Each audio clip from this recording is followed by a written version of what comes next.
155%. That's Qualcomm's total return over a decade that nearly killed it. A stock that soared to $188, collapsed 45% into a smartphone winter, and clawed its way back as a completely different company. So, where's the high watermark? Before Qualcomm was a company, it was an argument about physics. The wireless industry ran on analog signals, and the digital future was supposed to use TDMA, a technology that divided calls into time slots. Irwin Jacobs and Andrew Viterbi believed a different approach, code division multiple access, could work better. CDMA spread a call across the entire available spectrum using a unique code, letting many users share the same frequency at once. The industry was so skeptical that in 1989, the Cellular Telecommunications Industry Association dismissed it as a theoretical curiosity that would never work in the real world. Jacobs proved the skeptics wrong with a live demonstration in San Diego. That demo led to Qualcomm's founding in 1985, but the real economic invention wasn't just the technology, it was the business model. Qualcomm would manufacture chipsets that ran CDMA, and it would also own the fundamental patents and license them to every handset maker.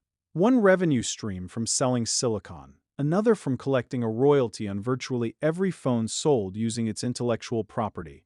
By the late 1990s, CDMA became the standard for 3G networks, embedding Qualcomm's patent portfolio into the foundation of global mobile communications. The iPhone launched in 2007, and the Android ecosystem followed. As mobile phones became pocket computers, the modem, the component connecting the device to the cellular network, became the most complex and critical piece of hardware.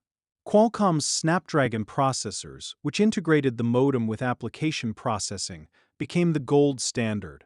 The licensing arm, Qualcomm Technology Licensing, collected royalties on nearly every device, while the chip division shipped billions of units.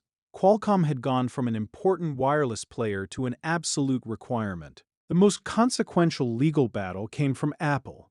Apple argued that Qualcomm's practice of charging a royalty based on the total price of the phone was extortionate, that it let Qualcomm profit from innovations it had nothing to do with, like the touchscreen or camera.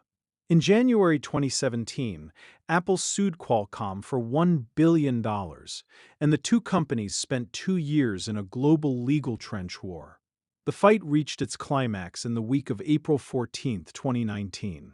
Qualcomm's stock surged 40.3% over the week, closing at $79.89. The catalyst was a sudden and comprehensive settlement. On April 16, Apple and Qualcomm dropped all litigation and signed a 6-year patent license agreement and a multi-year chipset supply agreement.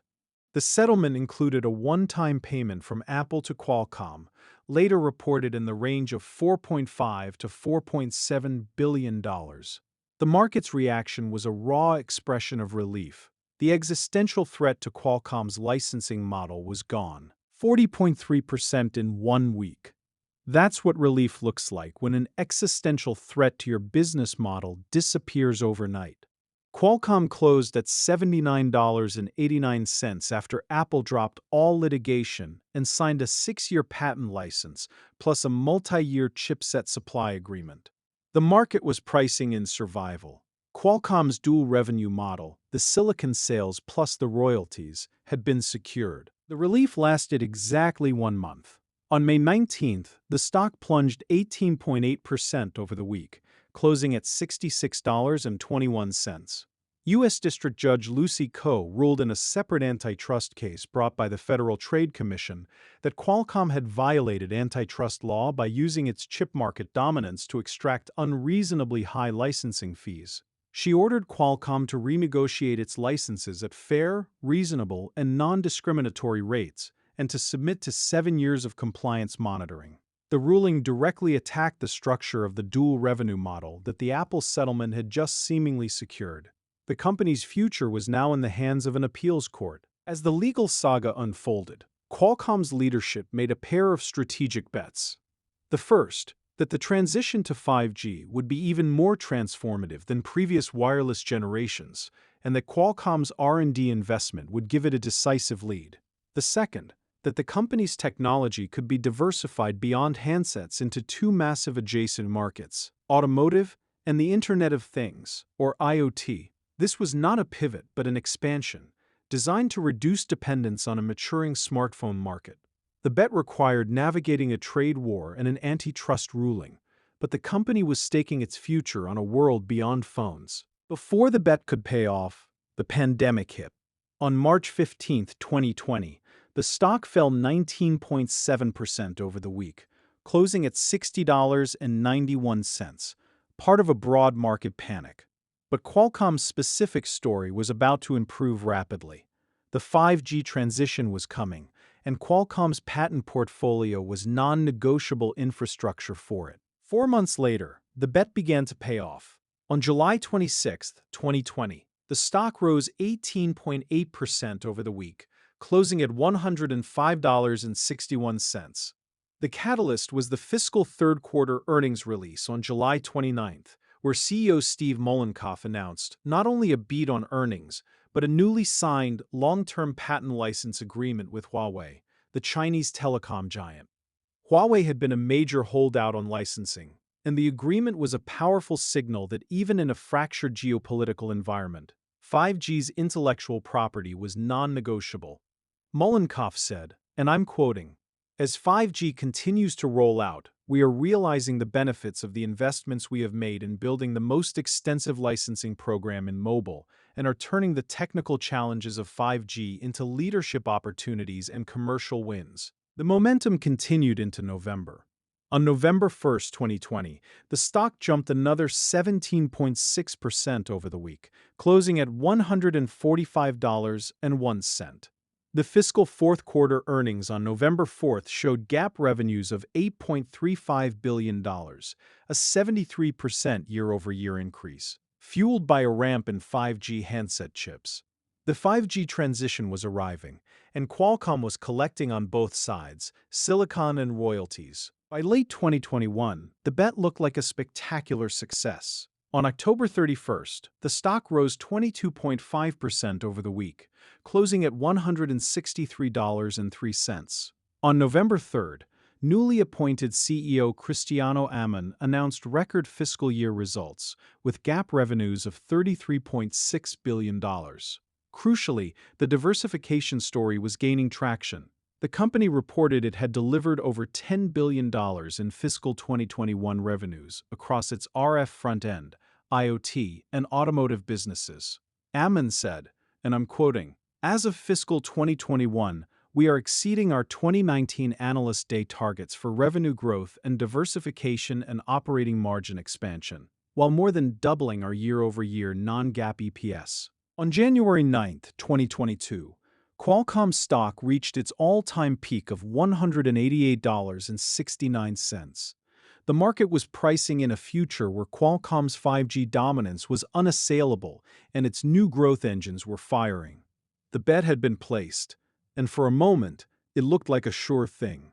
It was a mirage. The global economy began to buckle under rising interest rates and inflation, and the smartphone market, inflated by pandemic-era demand, entered a deep and prolonged slump. Qualcomm's dual-engine model suddenly worked in reverse. The chip business faced a severe inventory correction as handset makers slashed orders. The licensing business saw its revenue base shrink with the falling volume of phone sales. In the first quarter of 2022, ending March 27th, shares dropped 18.5%. Falling 22% from their high as the market began to digest the end of the pandemic boom. The pain was drawn out over 16 months. The stock finally bottomed on May 7, 2023, closing at $103.62, a devastating 45.1% drawdown from the January 2022 peak. The immediate context was the fiscal second quarter 2023 earnings report on May 3rd. The numbers were grim. GAAP revenues of $9.275 billion were down 17% year-over-year, and net income had fallen 42%. More damaging than the backward-looking data was the forecast. Management guided for a continued decline, signaling that the inventory glut in the handset market was far from over. Amon said, and I'm quoting, As we navigate this challenging environment, we remain focused on the critical factors we can control to emerge stronger from this downturn. Our leading technology roadmap, best-in-class product portfolio, strong customer relationships, and operational efficiencies. The crisis was a test of the diversification bet. Handset revenues were collapsing, but the QCT automotive business, while still small, grew 20% year-over-year in the same quarter. The market, however, was in no mood to reward a niche growth story within a declining giant. The narrative had shifted from 5G powerhouse to structural decline in handsets, and the stock was priced accordingly. The company had to prove that its new bets were large enough to offset the core business's cyclicality, a question that would hang over the stock for another year. The recovery was not driven by a sudden rebound in smartphones. Instead, the market began to reevaluate Qualcomm's role in the emerging artificial intelligence ecosystem. The thesis shifted. AI would not just live in the cloud, it would need to run on devices, from phones to cars, and Qualcomm's processors were uniquely positioned to handle that on-device AI inference. The diversification story in automotive began to convert from a promise into a real, visible revenue stream. Qualcomm was no longer just a bet on phone unit sales, it was becoming a bet on the proliferation of AI at the edge of the network. On May 12, 2024, Qualcomm's stock closed back above the 2022 peak of $188.69 for the first time since the crash. This milestone was fueled by a cluster of catalysts. CEO Cristiano Amon disclosed that Qualcomm would begin shipping custom data center silicon to a major hyperscaler cloud provider later that year, a direct attack on a new, massive total addressable market. Simultaneously, optimism around AI-driven smartphone upgrades and sustained automotive growth gave investors a new framework for valuing the company. The company had supplied the modem for the mobile internet era. The market began to believe it could supply the processor for the AI era. The new thesis was put to a severe test. The year 2026 began with a sharp decline of 28.7% in the first quarter, as the broader semiconductor sector faced a memory market downturn and macroeconomic uncertainty. The sell-off intensified into late March, with the stock plunging 16.5% over the week, closing at $127.46 on March 30th. The catalyst was a softer-than-expected revenue outlook, reminding investors that the handset market still held enormous sway over the company's fortunes. Then came the defining moment. The second quarter of 2026 delivered a 37.6% return, but the path was chaotic. The stock fell 30% from its intra-quarter high and traded at 3.2 times its recent average volume, a sign of extreme disagreement among investors. The single biggest weekly move was a 23.8% surge on May 3rd, closing at $219.09. This was the market's verdict on the fiscal second quarter 2026 earnings released on April 29th. The results were a Rorschach test. GAAP earnings per share were a staggering $6.88, heavily boosted by gains, while non-GAAP EPS was a more modest $2.65.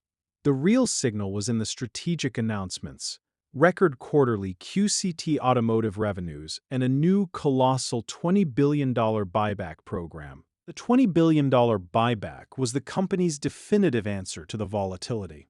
It was a declaration that management believed the diversification was real, the cash flows were sustainable, and the stock was undervalued.